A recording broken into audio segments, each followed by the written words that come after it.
संगीत कला संस्कृति के क्षेत्र में अतुलनीय योगदान देने वाले संगीत सम्राट से विभूषित राजा चक्रधर सिंह को भारत रत्न प्रदान करने की मांग कथक आचार्य डॉक्टर कृष्ण कुमार सिन्हा ने एक पत्रकार वार्ता के दौरान उठाई है। इसके साथ ही उन्होंने इस बात का भी समर्थन किया कि राजा चक्रधर सिंह द्वारा रचित संगीत से संबंधित ग्रंथों का भी सार्वजनिक प्रकाशन किया जाना चाहिए, जिससे संगीत के क्षेत्र में रुचि रखने वाले छात्र और लोग उससे अवगत हो सके।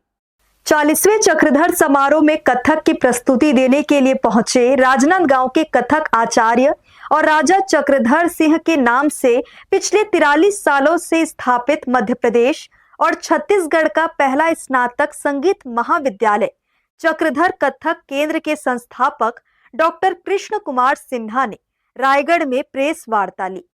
उन्होंने कहा कि वे रायगढ़ दरबार से ही ताल्लुक रखते हैं और रायगढ़ दरबार की परंपरा को आगे बढ़ाने के लिए हर साल राजनांदगांव में निःशुल्क शिविर का भी आयोजन करते हैं। उनके महाविद्यालय में राजा चक्रधर सिंह के नाम से कई सम्मान भी दिए जाते हैं। उन्होंने कहा कि राजा चक्रधर सिंह एक अच्छे कुशल तांडव नृत्य अंग के जानकार थे। उन्होंने अनेक नृत्य बंदिशों की रचना की और रायगढ़ दरबार की नृत्य परंपरा को समृद्धशाली बनाया। साहित्य, नृत्य और संगीत के क्षेत्र में उनका योगदान अतुलनीय है। लिहाजा संगीत सम्राट राजा चक्रधर सिंह भारत के सर्वोच्च नागरिक सम्मान यानी भारत रत्न पाने के असली हकदार हैं और वे इस मांग को शासन और प्रशासन के समक्ष उठा भी रहे हैं। एक सवाल के जवाब में कथक आचार्य डॉक्टर सिन्हा ने कहा कि लखनऊ और जयपुर घराने का मिश्रण कर रायगढ़ घराना बनाया गया था, मगर अन्य घरानों को वहां के स्थानीय लोगों, शासन और प्रशासन ने आगे लाने का काम किया, जबकि रायगढ़ घराना को आगे ले जाने के लिए प्रयास नहीं किए गए।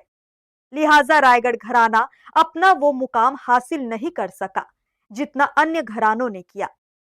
1985 के बाद पहले बार मैं यहाँ अपनी प्रस्तुति देने आ रहा हूँ। इसके पहले मैं अपने गुरुओं के साथ आया था 1985 में रायगढ़ में।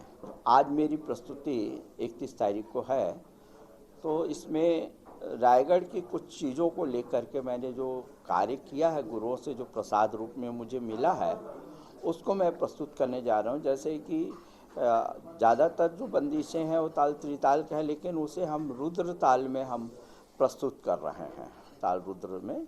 और रायगढ़ की विभिन्न जो बोल बंदिश है उन लोगों को कर रहे हैं। जैसे कि आप एक उदाहरण के बता दूं, पुरंदर राजा साहब ने जो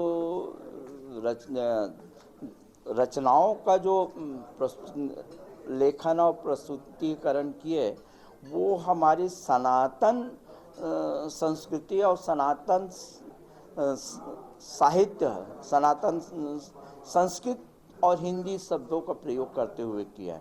ऐसा जितने भी बंदिशें हैं उसका सबका स्वतंत्र अपना नामकरण दिए हैं उन्होंने।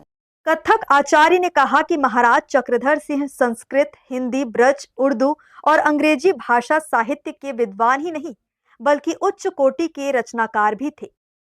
उन्होंने हिंदी में चक्रपिया के नाम से और उर्दू में फरहत के नाम से रचनाएं लिखी। कई ग्रंथ भी उन्होंने लिखे, मगर अफसोस की बात यह है कि इसका लाभ संगीत से जुड़े लोगों और युवा पीढ़ी को नहीं मिल पा रहा है। लिहाजा संगीत और साहित्य से जुड़े उन सभी ग्रंथों को सार्वजनिक कर संरक्षित किए जाने की जरूरत है, ताकि इसका लाभ आने वाले पीढ़ी को मिले।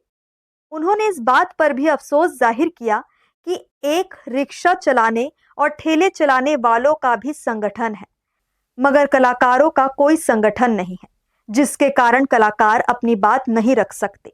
हालांकि उन्होंने माना कि इसमें कुछ लोगों का निजी स्वार्थ भी आड़े आ रहा है। हर्ष न्यूज के लिए प्रमोद यादव के साथ रोहिताश्व बेहरा की रिपोर्ट।